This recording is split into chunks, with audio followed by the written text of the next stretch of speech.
Hello বন্ধুরা, ঈশান help YouTube চ্যানেলে আপনাদের সকলকেই স্বাগত জানাই। তো বন্ধুরা, ইতিমধ্যেই ওয়েস্ট বেঙ্গল পঞ্চায়েত ডিপার্টমেন্টে কর্মী নিয়োগ প্রক্রিয়া শুরু হয়েছে, যেখানে কিন্তু আপনারা 18টি পোস্টে রিক্রুটমেন্টের জন্য আবেদন করতে পারবেন। ইতিমধ্যেই অনলাইনে রেজিস্ট্রেশন প্রসেস বা আবেদন শুরু হয়েছে। তো আপনারা ওয়েস্ট বেঙ্গল গ্রাম পঞ্চায়েত ডিপার্টমেন্টে চাকুরির জন্য কিভাবে অনলাইনে আবেদন করবেন স্টেপ বাই স্টেপ দেখাবো আজকের এই ভিডিওর মাধ্যমে। তো বন্ধুরা, তার জন্য অবশ্যই ভিডিওটি প্রথম থেকে শেষ পর্যন্ত দেখবেন, এবং আপনি যদি আমাদের এই চ্যানেলে নতুন সদস্য হয়ে থাকেন তাহলে অবশ্যই চ্যানেলটিকে সাবস্ক্রাইব করে রাখবেন।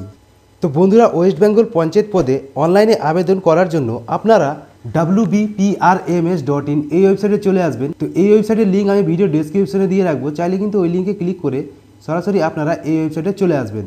তো এই ওয়েবসাইটে আসার পর আপনারা এখানটায় দুটি অপশন দেখতে পাবেন, ক্যান্ডিডেট লগ ইন এবং রেজিস্টার নাও। সিম্পলি আপনারা রেজিস্টার নাও এই অপশানে ক্লিক করবেন। তো এটির উপর ক্লিক করলে আপনার সামনে রেজিস্ট্রেশন ফর্ম ওপেন হবে। তো এখানে প্রথমত আপনি আপনার মোবাইল নাম্বার দিবেন, এরপর আপনি আপনার ইমেল আইডি এখানে দিবেন, এরপর আপনার যে ফার্স্ট নেম রয়েছে সেই ফার্স্ট নেমটি এখানে দিবেন। আপনার যদি মিডিল নেম থাকে তাহলে এই মিডিল নেমের ঘরে দিবেন। এরপর লাস্ট নেম, আপনার লাস্ট নেম কী রয়েছে সেটি দিবেন।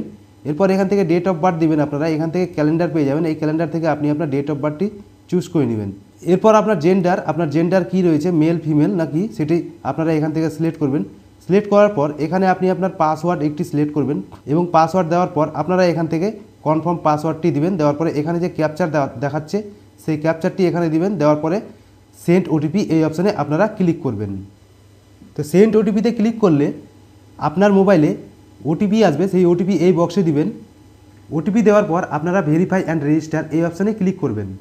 তো ভেরিফাই অ্যান্ড রেজিস্টার অপশানে ক্লিক করলে আপনার ওটিপি ভেরিফিকেশন এবং রেজিস্ট্রেশন সাকসেসফুলিভাবে হয়ে যাবে।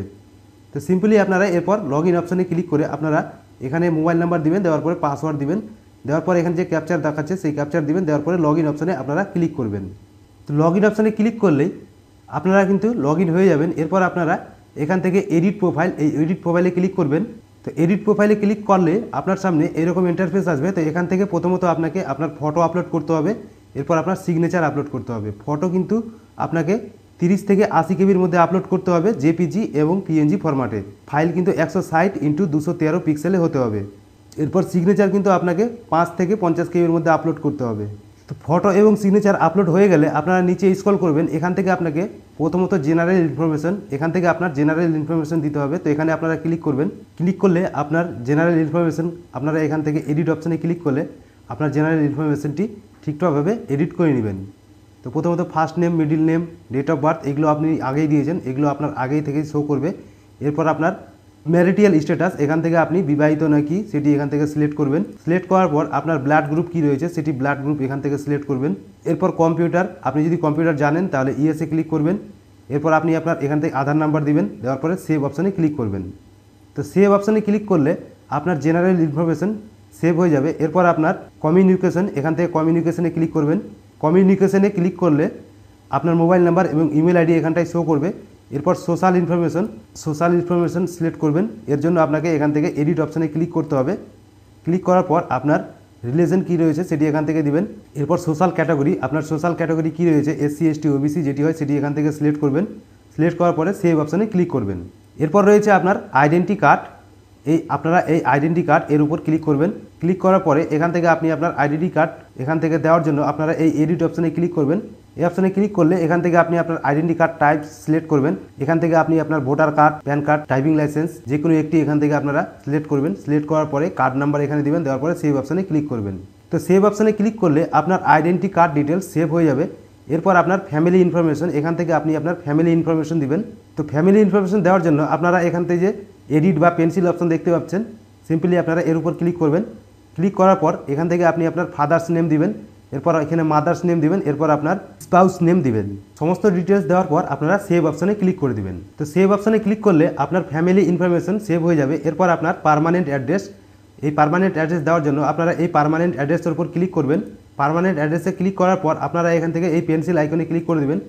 ক্লিক করার পর এখান থেকে আপনি আপনার পার্মানেন্ট অ্যাড্রেসটি এখান থেকে দিয়ে দিবেন। প্রথমত আপনি ভিলেজের নাম দিবেন, এরপর আপনার কান্ট্রি কি রয়েছে সেটি দিবেন। এরপর আপনার স্টেট, এখান থেকে আপনি আপনার স্টেট সিলেক্ট করবেন। স্টেট সিলেক্ট করার পর এখান থেকে আপনি আপনার ডিস্ট্রিক্ট কি রয়েছে সেই ডিস্ট্রিক্টটি এখান থেকে সিলেক্ট করবেন। এরপর আপনার পুলিশ স্টেশন কি রয়েছে সেটি এখান থেকে সিলেক্ট করবেন। এরপর আপনার পোস্ট অফিস কি রয়েছে সেটি এখান থেকে সিলেক্ট করবেন। এরপর আপনার ভিলেজ কি রয়েছে সেটি এখান থেকে সিলেক্ট করবেন। এরপর আপনার নিয়ারেস্ট রেলওয়ে স্টেশন কি রয়েছে সেটি এখান থেকে সিলেক্ট করবেন। সিলেক্ট করার পর আপনার পোস্টাল কোড অর্থাৎ আপনার এরিয়ার পিন কোড এখান থেকে দিবেন। দেওয়ার পরে আপনার ব্লক কি রয়েছে সেটি এখান থেকে সিলেক্ট করবেন। সিলেক্ট করার পরে আপনারা সেভ অপশনে ক্লিক করে দিবেন। তো সেভ অপশনে ক্লিক করলে আপনার পার্মানেন্ট অ্যাড্রেসটি সেভ হয়ে যাবে। এরপর আপনার কমিউনিকেশন অ্যাড্রেস দেওয়ার জন্য আপনারা এই কমিউনিকেশন অ্যাড্রেসে ক্লিক করবেন। কমিউনিকেশন অ্যাড্রেসের উপর ক্লিক করার পর আপনারা এখান থেকে পেন্সিল অপশনে ক্লিক করবেন। এই পেন্সিল অপশনে ক্লিক করার পর আপনারা এখান থেকে আপনার যদি পার্মানেন্ট অ্যাড্রেস এবং কমিউনিকেশন অ্যাড্রেস সেভ হয়ে থাকে তাহলে আপনারা এই চেক বক্সে ক্লিক করবেন। চেক বক্সে ক্লিক করার পর আপনারা সেভ অপশনে ক্লিক করে দিবেন। এরপর রয়েছে ক্লাস 8 এক্সাম ডিটেলস। তো এই অপশনটি যারা ক্লাস 10 পাস করেননি তাদের জন্য এই অপশনটি। আপনি যদি ক্লাস 10 পাস হয়ে থাকেন তাহলে আপনারা এই ক্লাস 10 এক্সাম ডিটেলস এই অপশনে আপনারা ক্লিক করবেন। এবং আপনি যদি ক্লাস 10 পাস না হয়ে থাকেন, আপনি যদি শুধুমাত্র 8 পাস করে থাকেন তাহলে এই 8 পাসের ডিটেলসটি আপনারা দিবেন, নতুবা আপনারা এই 8 পাসের ডিটেলস আপনাদের দিতে হবে না। তো আমি এখানটায় ক্লাস 10 ডিটেলস দিচ্ছি, তাই আমি ক্লাস 10 এক্সাম ডিটেলস এর উপর ক্লিক করে দিচ্ছি। তো ক্লাস 10 এক্সাম ডিটেলসের উপর ক্লিক করার পর আপনারা এই পেন্সিল আইকন এই অপশনে ক্লিক করবেন। তো এটির উপর ক্লিক করলে আপনার ক্লাস 10 এর বোর্ড কি রয়েছে সেই বোর্ডটি এখান থেকে সিলেক্ট করবেন। তো এরপর রয়েছে ইয়ার অফ পাস, আপনি কত সালে ক্লাস 10 পাস করেছেন সেটি সালটি এখান থেকে দিবেন। দেওয়ার পর পার্সেন্টেজ কি রয়েছে, আপনি পার্সেন্টেজ কি পেয়েছেন সেটি এখান থেকে দিবেন। এরপর গ্রেড, আপনি ক্লাস 10 এ গ্রেড কি পেয়েছেন সেটি এখান থেকে দিবেন। দেওয়ার পরে আপনারা সেভ অপশনে ক্লিক করবেন। তো সেভ অপশনে ক্লিক করলে আপনার ক্লাস 10 এর এক্সাম ডিটেলস সেভ হয়ে যাবে। এরপর রয়েছে ডিপ্লোমা এক্সাম ডিটেলস, আপনি যদি ডিপ্লোমা করে থাকেন তাহলে ডিপ্লোমা ডিটেলস দিবেন। এবং এরপর রয়েছে ক্লাস 12 এক্সাম ডিটেলস। তো ক্লাস 12 এক্সাম ডিটেলস উপর ক্লিক করার পর আপনারা এখান থেকে পেন্সিল আইকন পাবেন, এই পেন্সিল আইকনে ক্লিক করবেন। ক্লিক করার পর আপনার এখান থেকে ক্লাস 12 এর বোর্ড কি রয়েছে সেই বোর্ড এখান থেকে দিবেন। এরপর আপনি ইয়ার অফ পাস, আপনি কত সালে ক্লাস 12 পাস করেছেন সেই সালটি এখানটায় দিবেন। দেওয়ার পর আপনি পার্সেন্টেজ কত পেয়েছেন সেই পার্সেন্টেজ এখান থেকে দিবেন। এরপর আপনি গ্রেড কি পেয়েছেন সেই গ্রেডটি দিবেন। দেওয়ার পরে আপনারা সেভ অপশনে ক্লিক করবেন। তো সেভ অপশনে ক্লিক করলে আপনার ক্লাস 12 এর ডিটেলস সেভ হয়ে যাবে। এরপর রয়েছে ব্যাচেলার এক্সামিনেশন ডিটেলস, অর্থাৎ আপনি যদি বিএ পাস করে থাকেন তাহলে এই অপশনটি আপনারা দিবেন। এখান থেকে রিড অপশনে ক্লিক করার পর আপনারা এই বিএ বা গ্র্যাজুয়েটের ডিটেলস এখান থেকে দিবেন। এরপর রয়েছে পোস্ট এক্সাম ডিটেলস, অর্থাৎ পোস্ট গ্র্যাজুয়েট, আপনি যদি এমএ করে থাকেন তাহলে এম এর আপনি ডিটেলস এখান থেকে দিবেন।